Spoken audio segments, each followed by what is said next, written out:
Modern day life can be very stressful for our cats, but they are very good at hiding this, and often we'll only realise that our cat is stressed when they develop extreme behaviours or illness. In reality though, if we know what to look for, we can recognise stress so much earlier. Are they becoming withdrawn? Are they grooming more or urine spraying? Well, these are just some of the signs of stress in pet cats. Hi, I'm Dr. Alex Avery from ourpetshealth.com, helping you and your cat to live a healthier, happier life. So before jumping into the signs of stress, let's look at what stress actually is, what it can result in, and what causes stress in cats. So stress is a natural reaction and is not always bad. In fact, it can be very important for any animal to deal with sudden events such as parts of the fight or flight response. Now, the problem comes when the stress moves from short-term to long-term chronic stress. It is this long-term stress that can result in behavioural problems, and it can actually be an important contributor or trigger for some serious diseases. So the big headline effects of this stress include urine spraying, aggression, over-grooming and cystitis.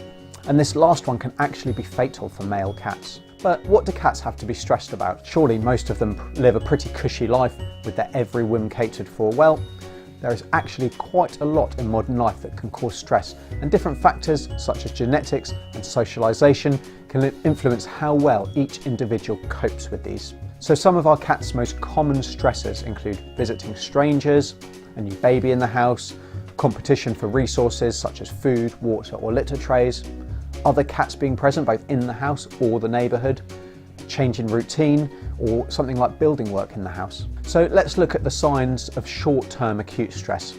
Now, these situations are generally a result of an unexpected event or a perceived threat, and the result is signs that are fairly easy to recognise.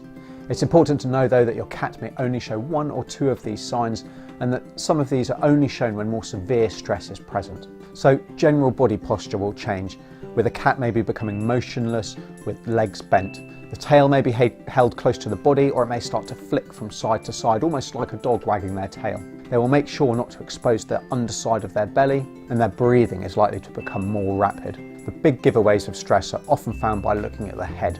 So it may be held close to the ground, motionless and lower than the body. Eyes are likely to be wide open and the pupils fully dilated, rather than that vertical slit of black that you'll normally notice. Staying with the head, the ears will become more and more flattened and pulled back.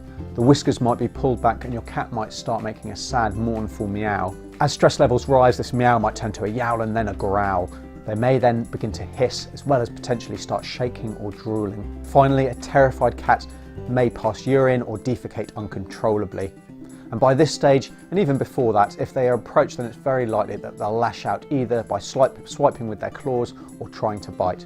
If your cat turns from a kitten to a monster, then you know that they are truly stressed. So as you can see, these signs of acute stress become progressively more obvious, and I'm sure that you'd easily recognise them in your cat, should the situation arise. Chronic stress signs, though, are much more subtle, and this makes them harder to recognise, especially as they often develop slowly over a long period of time. Rather than clear physical characteristics, chronic stress generally causes behavioural changes rather than change in physical appearance. A reduction in activity is first up. Chronic stress behaviour often results in increased time resting, sleeping, or even just pretending to be asleep, and also hiding away in safe places. Now, these safe places are often off the ground, darker and enclosed, giving your cat a feeling of security. As well as this reduction in physical activity, we may actually get an increase in other behaviours. One we can all relate to is eating. If we are feeling a bit depressed, or if we're stressed, then we reach for comfort food. And cats are the same. And you may very well notice that your cat is spending more and more time at their food bowl if you leave food down for them all the time. If they are just fed at meal times, you might find that they are pestering you for more food or seeming to be always hungry. Grooming is the next activity that might be increased. Excessive grooming, excessive time spent grooming might appear as though your cat is often itchy. It's often though directed at specific areas, frequently both sides of their tummy, and over-grooming can be to such an extent that the hair is all removed and your cat is left with some pretty large bald patches. Interaction with the family is another activity that may be increased, with your cat wanting continual, constant reassurance and coming across as very needy. But this is actually very personality dependent, with other cats either withdrawing from family life or coming across as though they're caught in two minds. And with either of these situations, for our outdoor cats, you might also notice that your cat is spending more time in the house. They might reduce the amount of time that they spend outside And they may also either refuse to go out at certain times or never really stray far from their cat flap.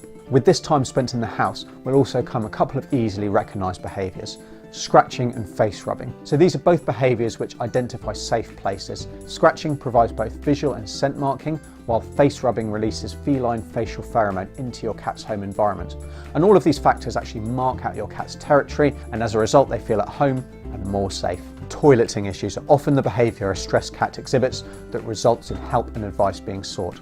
As owners will often become understandably very frustrated with a cat who sprays urine or toilets in unusual places, as very often there seems to be no particular cause or reason why they're doing this.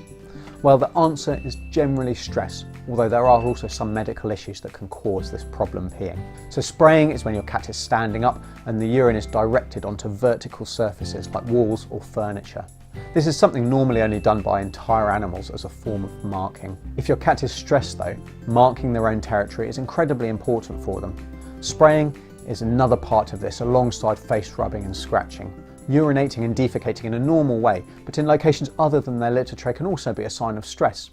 And this might be for reasons such as too high a competition for litter trays or a new cat spending time in their garden. This one might also be because of cystitis, arthritis, senility, or a number of other common causes. And this means that it is a good idea for any cat urinating inappropriately to get them checked out by your vet, and ideally when you go, take a urine sample with you as well. So my final big sign of stress in cats is aggression. Depending on your cat's personality, they may either choose to hide away or alternatively become aggressive. Some might do both. And this aggression can take several forms. They might attack other cats, they might target strangers to the house, or even close family.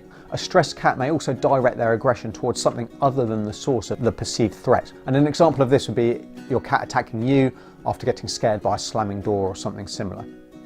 This aggression may even be towards inanimate objects.